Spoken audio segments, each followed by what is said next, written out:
ekor pun dapat cashback tau. Okey. Keropok kat sini jangan beli, jangan dapat cashback. You kan nampak ni, keropok 3 in 1. Jangan dapat cashback RM1 2 sen, nampak? Okey. Bila jangan beli ni? Okey, adalah berapa hari bulan apa semua kan?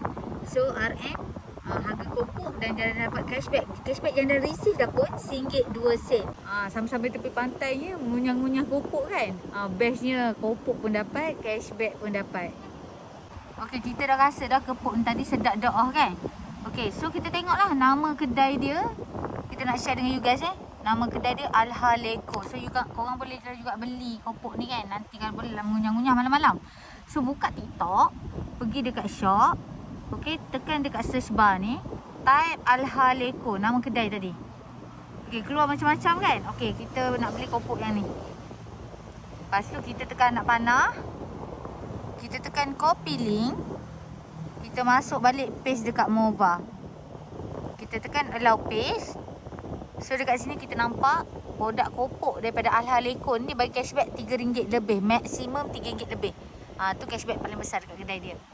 So kalau korang nak rasa keropok sedap doah ni, boleh beli support kedai ni juga. Okey? Okey, tadi kita dah berjaya copy link produk kan. So macam mana awak semua nak dapat cashback juga? So jom download Mova sekarang. App ni percuma je, download sekarang guys.